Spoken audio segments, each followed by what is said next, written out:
Okay, rejoining me on the channel is Commander Bryan McGrath, surface warfare officer, and the guy we turn to for a number of topics, but particularly this one today.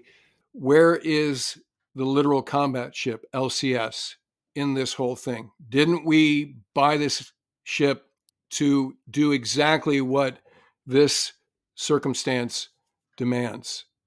I don't see this as the role for LCS. In fact, when LCS got truncated in favor of first an FF variant of the LCS, now into the FFG that we're building up in Wisconsin, it was because the LCS was not a good option for convoy escort.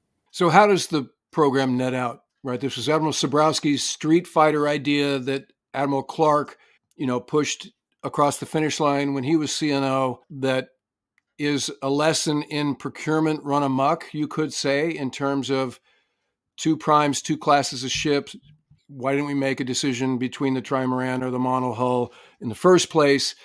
Very infamous engineering failures towed back to port. One stuck in Singapore for over a year. Another one stuck in the St. Lawrence Seaway. I remember at the Academy ship selection night when people would get LCSs, they're like, eye roll. So how does this net out?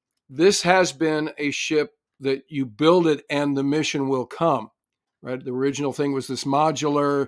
It can be an ASW platform. It was supposed to be an air warfare platform with one of the modules, expeditionary warfare, hosting SEAL teams in the littorals, kind of a thing. And then they discovered, once you configure it, that's kind of what it's going to be, because it doesn't really have the modular part of that modular idea, because it's not cost effective and it really is hard. So we're just going to configure it and that's what you get. So how does this net out? A big freaking mistake that we shouldn't have tried in the first place, because we're, decommissioning these at a quick clip. As you've said, the next generation frigate is going to take over what they were supposed to do. The LCS was part of a system of ships that the Navy decided to build in the late 1990s. That system was called the SC21, the Surface Combatant of the 21st Century family of ships. And the mythology is, and I think there is some truth to this, is that Admiral Vern Clark was scheduled to do the introduction of the SC21 ships on September 12th, 2001. Something very devastating happened the day before. It didn't get announced.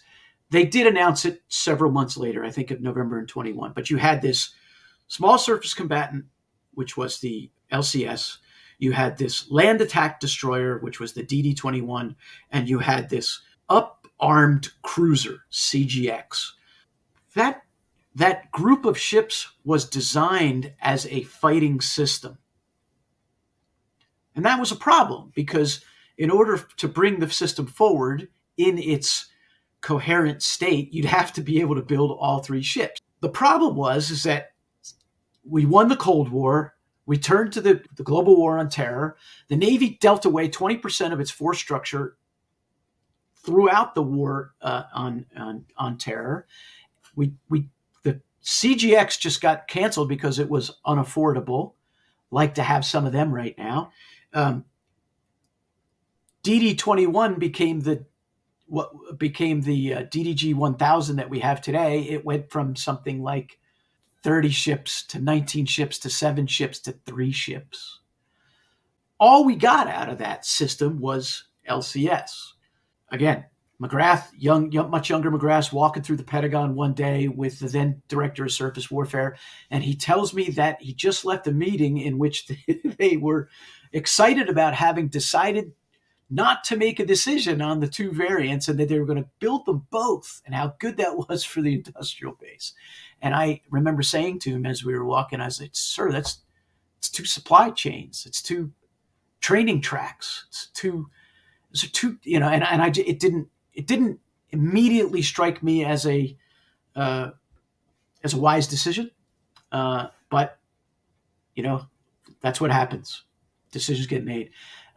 And so now we have these two separate ships with their two supply chains and two training tracks and all of that stuff. Break. We also had last year, 6 LCSs operate west of the international date line extensively. This is the thing about American acquisitions, right? We screw lots of stuff up. We screwed the C-17 up. We screwed the B-1 up. We screwed LCS up. But we eventually, through enough time and money and patience, we generally wind up getting something beneficial out of it. And from what I see, we are getting benefit out of the ships that are operating in the Western Pacific. I believe, and this is more of a religious belief than something backed up by data. I believe we could probably get more utility out of the East Coast LCSs also, like in the Baltic, for instance. That's a place I'd like to see. I'd like to see some LCSs operating all the time. I'd like to see them home ported over there. The program has not been successful, but we have made a limited success out of it because that's what we do. I get quoted all the time. I made this quote about canceling or getting rid of LCSs, and it goes something like, I said something like, it's a terrible decision to decommission these ships. The only decision worse than decommissioning them would be to keep them. That sounds like something that Yogi Berra or Mark Twain would have said. What they never put before that is what came before that, which is, if we are going to choose not to fix the problems and support these ships as fleet units, then the quote becomes, but they never include that first part. And we did that for a long time. We decided we were going to put these things on life support, and it turns out they were very sick patients. And so we've done this to ourselves. And quite frankly, my guess is we're going to keep some more than we thought we were going to keep, but we are going to continue to decommission many of these ships. There is some capability that you get for your time and money. Or there are really good people, really good captains doing important things in the Western Pacific on those ships. There are things that we don't hear about all the time. It's the jot and tittle of assurance, deterrence, naval diplomacy, and crisis response. And they're doing that now. Roger that. And on this channel, we're not cynics.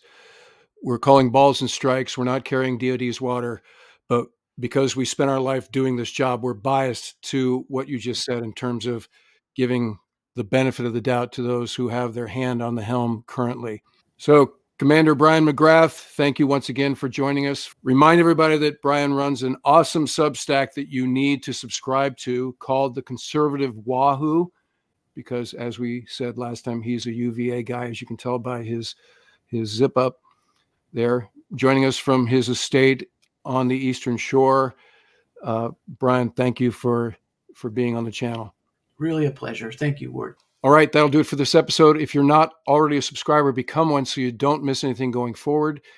And if you'd like to help support the channel, please consider using the super thanks, the heart icon below, or become a patron at patreon.com/Ward Carroll. And in the meantime, I look forward to talking to you again very soon.